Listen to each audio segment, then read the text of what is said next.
সম্মানিত আশিকে রাসূলেরা, নিশ্চয়ই আপনারা অবগত আছেন সমগ্র সৃষ্টি জগতে দুইটা বিধান পরিচালিত হচ্ছে। এক হচ্ছে রুহানি জগৎ, আরেক হচ্ছে ভৌগোলিক জাহেরি জগৎ।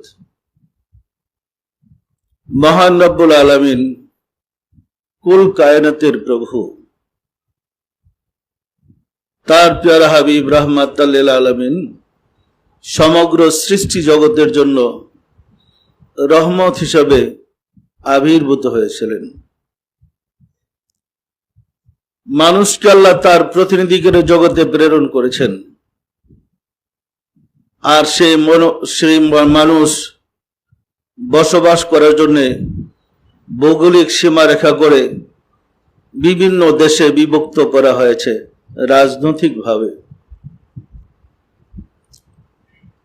তেমনি বাঙালি জাতের একটা স্বাধীন দেশ বিশেষ প্রয়োজন ছিল, যাহা দীর্ঘদিন আগেই বাঙালি জাতি হারিয়ে ফেলেছে। যদি আমরা বাঙালি জাতি ছিলাম, স্বাধীনভাবে চলার, বলার, কাজ করার আমাদের তেমন কোনো অধিকার ছিল না। ইতিহাস আপনারা জানেন, আজকের বক্তারা মুক্তিযোদ্ধারা দীর্ঘ আলোচনা করেছে। মুক্তিযোদ্ধা এবং দেশবাসীর একটা ভ্রান্ত ধারণা, যারা ধর্মকর্ম করে তারা হয়তো মুক্তিযোদ্ধাকে সাপোর্ট করে না বা মুক্তিযোদ্ধার পক্ষে ছিল না। এটা কিন্তু সর্বশ্রেণীর একটা ধারণা। এর মূল কারণ ৭১ আমরা দেখেছি, আমরা যারা স্বাধীনতার পক্ষে ছিলাম, আমরা মুসলমান ছিলাম, এই পর্যন্ত তারা স্বীকার করতে চায় নাই। বলা হয়েছে আমরা কাফের, আমরা মুসলমান নয়, আমাদের অপরাধ।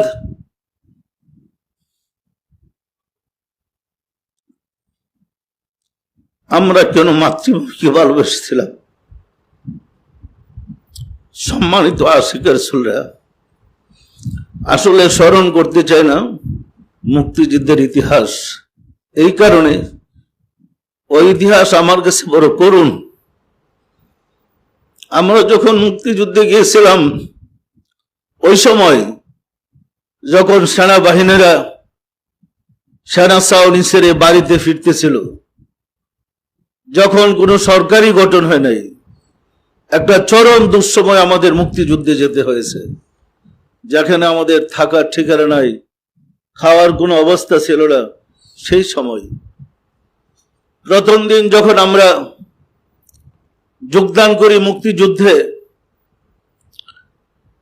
যোগদান করার সাথে সাথে আমাদের উপরে বোম্বিং শুরু হয়ে যায় বৃষ্টির মতো।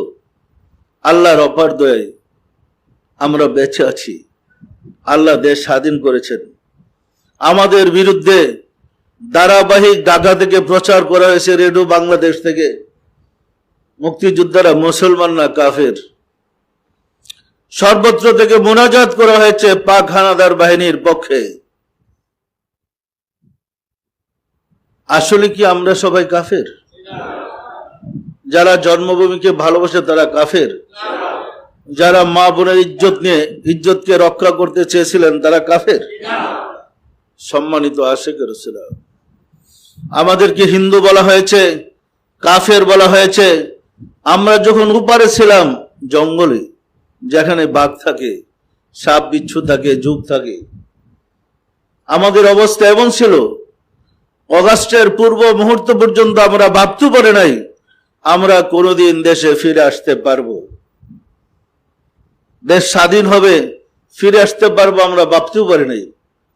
অগাস্টে যখন বর্বর বাহিনী চরম অত্যাচার শুরু করেছে, বাংলাদেশের সর্বশ্রেণীর মানুষ মুক্তিযুদ্ধের দিকে আস্তে আস্তে দলে দলে জমায়েত হইতে শুরু করেছে। আমরা একটু আশার আলো খুঁজে পেলাম। এর তো আমরা জঙ্গলার পশু, গাছের পাতা খেতাম, জঙ্গলে থাকতাম, চরম একটা অবস্থা। আমার মনে পড়ে স্বাধীনতা যুদ্ধের ওই দিনে তেলিয়াপাড়া চা বাগানে একটা এলাকাতে আমি তখন প্লাটুন কমান্ডার। ডিফেন্সে আমাদেরকে যুদ্ধ করতে হয়েছে। প্রতিদিন 3 বেলা আমার উপরে বৃষ্টির মতো বোম্বিং হইত। আমার প্লাটুনের জওয়ানদেরকে রেখে, ডিফেন্সে যুদ্ধের নিয়ম হয়েছে কমান্ডার পিছনে থাকবে আর ডিফেন্সে যারা থাকে ট্রেন্সের ভিতরে থাকবে। আমি ব্যতিক্রম কাজ করে বলেছিলাম আমার প্লাটুনকে যে আমি তোমাদের বন্দুকের ব্যারেলের সামনে আছি, একটা গুলি বের করলে আমি একটা লাশ দেখতে চাই। কারণ আমাদের তেমন গোলা বারুদ নেই, আমাদের রেশন নেই, আমাদের গাছের পাতা খেতে হয়েছে, কাঁচা কাঁঠাল খেতে হয়েছে, কাঁচা কলা খেতে হয়েছে জীবন ধারণ করার জন্য। আপনারা দেখেছেন যে ড্রেনের মধ্যে ওই যে মাছের পানির মধ্যে দেখা যায় লাল কিছু চিকন সুতার মতো। আমরা যে ঝর্ণা থেকে পানি খেয়েছি ওই কিছু, এই কিছুর মধ্যে হাত দিয়ে পানি নিয়ে পানি পান করতে হয়েছে। এই কারণে আমাদের কোনো রেশন 17 দিন ছিল না। বৃষ্টির মতো আমার প্লাটুন উপরে বোম্বিং হয়েছে। প্রতিদিন 3 বার আমার উপরে অ্যাটাক হতো। সকালে ফজরের পরই, দুপুরে লাঞ্চের সময় আর সন্ধ্যা মাগরিবের সময় বৃষ্টির মতো। আমার মনে আছে সহযোদ্ধা ভাইদেরকে বলেছিলাম, আমি যদি তোমাদেরকে ছেড়ে পালিয়ে যাই, আমার নির্দেশ ছিল ব্রাশ ফায়ার করে আমাকে ফেলে দিবা। আর তোমরা যদি আমাকে ফেলে পালাতে চেষ্টা করো, আমার কাছে স্টেন আছে, ব্রাশ ফায়ার করে তোমাদেরকে মেরে ফেলবো। পরিষ্কার নির্দেশ দিয়ে যুদ্ধের মাঠে অবস্থান করেছিলাম 17 দিন। 17 দিন পরে আমাদের কোম্পানি অন্য কোম্পানির কাছে বোঝাই দিয়ে আমরা যখন হেডকোয়ার্টারে যাই, দুর্ভাগ্য এর পরের দিনে তেলিয়াপাড়া আমাদের হাতছাড়া হয়ে যায়। সম্মানিত আশেক রাসূলেরা, স্বাধীনতা যুদ্ধ করতে গিয়ে অনেক ঘটনা ঘটেছে। এমন মুক্তিযোদ্ধা কম আছে যাদের জীবনে অসংখ্য ঘটনা ঘটে নাই। এইভাবেই তো আর দেশ স্বাধীন হয় নাই। প্রচুর ত্যাগ স্বীকার করার পরে দেশ স্বাধীন হয়েছে। যে কথা বলতে চেয়েছিলাম, প্রশাসন 2 প্রকার, একটা রুহানি জগতের আর একটা জাহেরি জগতের। জাহিরি জগতের প্রশাসন পরিচালিত হয় রুহানি জগতের প্রশাসনের দ্বারা। আমরা চরমভাবে যখন নির্যাতিত ছিলাম, আমাদের খাবার নাই, দাবার নাই, শুইবার জায়গা নাই, আবার অনর্বল বৃষ্টি আমাদের উপরে বর্ষণ হচ্ছে, ট্রেন্সের ভিতরে আমরা, এই ট্রেন্সের ভিতরে পানি, আবার বৃষ্টির মতো গোলাগুলি আমাদের উপরে আসছে, আবার জঙ্গলের যুগ, আবার সাপ, সবুজ রঙের এক প্রকার সাপ আছে। এর মধ্যে যুদ্ধ করাটা কঠিন ছিল। কি বলেন, কঠিন না সহজ? কিন্তু আমরা বুঝতে পারি নাই আমাদের পিছনে মহা একটা শক্তি যে কাজ করতেছে, সেটা ছিল খোদাই শক্তি। যে খোদাই শক্তি আমাদেরকে সাহায্য করেছে। অনুভবই করতে পারে নাই যুদ্ধ কি হচ্ছে। এত বৃষ্টি, এত গোলাগুলি বৃষ্টির মতো, এত বুমিং হচ্ছে, কিন্তু আমরা কিছু উপলব্ধি করতে পারি নাই। সম্মানিত আশেক রাসূলুল্লাহ, যেহেতু 2টা জগৎ একসাথে পরিচালিত হচ্ছে, একটা রুহানি জগৎ, একটা জাহিরি জগৎ। রুহানি জগতে যাহা বাজেট হয়, জাহিরি জগতে ওহাই বাস্তবায়িত হয়।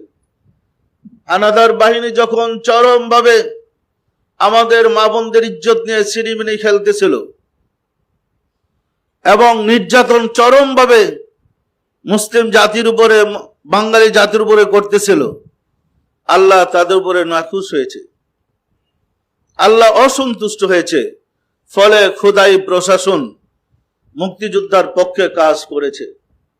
সম্মানিত আশেক রাসূলেরা, পৃথিবীর ইতিহাসে আমার জানা নেই কোনো দেশ 9 মাসে স্বাধীন হয়েছে, এমন কোনো ঘটনা আছে? পৃথিবীর কোনো দেশ 9 মাস যুদ্ধ করে স্বাধীন হয়েছে? তদুপরি যাদের সাথে আমরা যুদ্ধ করেছি তার একটা ট্রেন বাহিনী এবং পৃথিবীর মধ্যে শ্রেষ্ঠতম বাহিনীর মধ্যে একটা বাহিনী পাক হানাদার বাহিনী। আমরা যখন মিত্র বাহিনীদের সাথে উপারে থাকতাম, অপারেশনে যাইতাম, আমরা দেখেছি ভারতীয় মিত্র বাহিনীরা পাক বাহিনীর কথা শুনলে কাঁপতে শুরু করতো ভয়ে, প্রচন্ড ভয় করত। কিন্তু আমরা তাদেরকে বলতাম, বন্ধু তোমরা অবস্থান করো, আমরা এমবুশে যাচ্ছি। ওরা হাসতো, বলতো কি বিচ্ছি বিচ্ছি ছেলেগুলা বিচ্ছুর মতো কি অপারেশন করতেছে। আর 6 মাইল 8 মাইল ভিতরে অপারেশন করে আমরা যখন আবার ফিরে যেতাম, দেখতাম যে আমাদের খাবার রেডি করে রেখে ওরা আবার পালায় চলে গেছে। ওরা এত ভয় পেত। কিন্তু আল্লাহ পাকের অপার দয়ায় মুসলিমে কিছু মুক্তিযোদ্ধা আল্লাহর খাস রহমতে, আল্লাহর দয়ায় দেশকে স্বাধীন করতে সক্ষম হয়েছে। সত্য না মিথ্যা বলেন? সংখ্যা কিন্তু কয়েক লক্ষ না, 60-65 হাজার মুক্তিযোদ্ধার সংখ্যা। বাড়তে বাড়তে হয়তো 2 লাখের মধ্যে এখন চলে গেছে, কিন্তু মূল সংখ্যা 60 থেকে 65 হাজারের বেশি হওয়ার কথা না। এই মুক্তিযোদ্ধারা ছিল ওপারে, যারা এমবুশ করতো আবার ফিরে যেত। সম্মানিত আশেক রাসূলেরা, খুদাই প্রশাসন যখন কোনো সিদ্ধান্ত দেন, জাহিরি জগতের প্রশাসন ওহাই বাস্তবায়ন করেন। আল্লাহর পক্ষ থেকে বাঙালি জাতের প্রতি রহমতের দরজা, রহমতের দ্বার খুলে গেল।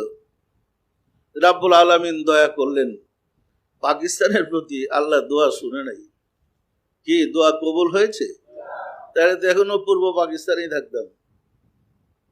দোয়া তো কবুল হয় নাই, কারণ হেরা আমাদেরকে কাফের বলেছে। হেরা জানে না মূলত হেরাই কাফের। যারা জন্মভূমিকে ভালোবাসে না তারা মুসলমান নয়। মুসলমান হওয়ার অধিকার তাদের নেই। জন্মভূমিকে ভালোবাসার নাম ইমান, তাদের ইমান ছিল না, ফলে তাদের ডাক আল্লাহ শুনেন নাই। আমরা মুসলিমে নির্যাতিত মুক্তিযোদ্ধারা আল্লাহর কাছে আহ্বান করেছি, দয়া করে তিনি শুনেছেন। শুনছেন না শুনেন নাই? সম্মানিত আশেক রাসূলেরা, ওই একটা অবস্থায়, চরম দুঃখ, চরম কষ্ট, চরম নির্যাতনের অবস্থায়, একটা অবস্থায় ঈদের দিন জোর করে আমাকে হুজুর বানানো হয়েছে। যদিও হুজুর, কিন্তু কাঁধে স্ট্যান্ড গান। স্ট্যান্ড গান কাঁধে নেই, 3 সেক্টরে হুজুরের দায়িত্ব পালন করতে হয়েছে ঈদের নামাজ পড়ানোর জন্য। আমার মনে আছে, নামাজে গিয়ে আমি বারবার অনুরোধ করেছিলাম, আমার পক্ষে নামাজ পড়ানো সম্ভব না, আমাকে ক্ষমা করেন।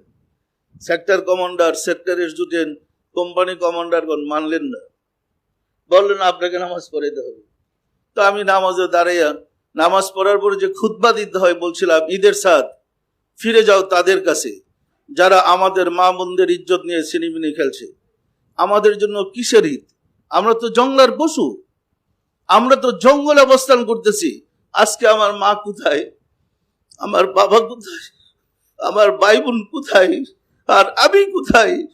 আমার মনে আছে, বলতে বলতে আমার মধ্যে এমন একটা হাল, এমন একটা অবস্থা সৃষ্টি হয়েছে যে 72 জন বা 73 জন মুক্তিযোদ্ধা আর দাঁড়ায় থাকতে পারতেছিল না, মাটিতে গড়াগড়ি খেতে খেতে অস্থির হয়ে পড়েছে, আর চিৎকার পারতেছিল। আমার মনে আছে, ওই সেক্টর হেডকোয়ার্টারে তখন 5টা গরু জবাই করে বিরিয়ানি বড় খাবার করা হয়েছিল, কিন্তু খাবার কোনো লোক ছিল না। কানতে কানতে সবার অবস্থা বেহাল হয়ে গেছে। ওই এক পর্যায়ে বলেছিলাম, আপনারা সবাই সাক্ষী থাকেন, আল্লাহর কসম আগামী বকরা ঈদের আগে দেশ স্বাধীন হবে। আমি আপনাদেরকে নিয়ে রেস করছে বকরা ঈদের নামাজ আদায় করব ইনশাল্লাহ। মহান রাব্বুল আলামিন সাথে সাথে তার খোদায়ে প্রশাসনকে নির্দেশ করলেন ব্যবস্থা নেওয়ার জন্য। ওহাই বাস্তবায়ন হয়েছে। সম্মানিত আশেক রাসূলেরা, ইতিহাস সৃষ্টি করেছে কিভাবে খোদায়ে প্রশাসন মানুষকে বাস্তবে অল্প সংখ্যক লোকের কাছে একটা বিরাট বাহিনীকে পরাজয় করে দিতে পারে। আমার মনে আছে, সকালে নামাজের পরই দুপুরেই খবর আসে 32 জন পাক হানাদার বাহিনী আমাদের এখান থেকে যারা গিয়েছে এদের কাছে আত্মসমর্পণ করে ফেলেছে। শুরু হয়েছে তুমুল যুদ্ধ। সম্মানিত আশেক রাসূলেরা, অনেক মুক্তিযোদ্ধা আমাদের সহকর্মী ছিলেন, বন্ধু বান্ধব ছিলেন, যারা শহীদ হয়েছেন দেশের জন্য। আরো অনেক মুক্তিযোদ্ধা আছে, এখনো কেউ কেউ আছে যারা আমাদের কাছে আসেন, রিক্সা চালায়। তারা কি পুরস্কার পেয়েছে? তাদের তো চরম কষ্ট। অনেক আছে না খেয়ে দিন কাটাচ্ছে। সম্মানিত আশেক রাসূলেরা, স্বাধীনতার 33 বছর অতিক্রম করে ফেলেছে, আর মুক্তিযোদ্ধার ইতিহাস আরো যে কত বের হবে আল্লাহই ভালো জানে, কত চাপা পড়ে আছে। কিন্তু আমাদের সহযোদ্ধা যারা শহীদ হয়েছে তাদের কোনো কথা তো শোনার আমাদের সুযোগ হয় নাই, হয়েছে? তাদের অনেক কষ্ট ছিল যেটা আমরা প্রকাশ করতে পারি নাই। সম্মানিত আশিক রাসূলেরা, আজকের এই দিনে আমাদের প্রার্থনা হবে আল্লাহ যেন তাদেরকে দয়া করে বেহেশত নসিব করেন। এই দোয়া আমাদের করতে হবে, এটা তাদের পাওনা। কারণ আপনাদেরকে, বাঙালি জাতিকে স্বাধীন দেশ দিতে গিয়ে, স্বাধীন ভাষায় কথা বলার সুযোগ করে দিতে গিয়ে তারা শহীদ হয়েছে। আমার সহযোদ্ধা অনেক লোক শহীদ হয়েছে। হয়তো বইয়ের মধ্যে দেখবেন কারা, কোথায়, কিভাবে। বইয়ের মধ্যে দেখবেন অনেক অ্যাম্বুশ আছে যেগুলা মানে জীবনের ঝুঁকি নিয়ে আমাদেরকে করতে হয়েছে। আর হুজুর তুসি পরে, আগস্টের পরে, এর আগে তো প্রতিদিন 3 বার যুদ্ধ করতে হয়েছে আমাকে। যে আসলে ঘটনাটা হচ্ছে এরকম, মাত্র 9 মাস যুদ্ধ করেছি। কতদিন? কিন্তু এত জীবনের মধ্যে 55টা বছর অতিবাহিত করে ফেললাম। জীবনে এত আশ করে না, কোনো ঘটনা আমাদেরকে অভিভূত করতে পারে না। জীবনের অনেক অধ্যায় পার হয়েছে। মুক্তিযোদ্ধার কথা বললে খাওয়া দাওয়া বন্ধ হয়ে যায়। মনে হয় যেমন আমাকে জিনে আসর করলে যে একটা অবস্থা, এমন আমাকে ধরে বসছে। আমি বুঝতেই পারি না যে আমার অনুতে পরমাণুতে কিভাবে মুক্তিযুদ্ধ মিশে রয়েছে। মুক্তিযুদ্ধের কোনো ঘটনা, কোনো ইতিহাস, কোনো কিছু শুনলেই আমি নিজেকে মানে কন্ট্রোল করা কঠিন হয়ে পড়ে।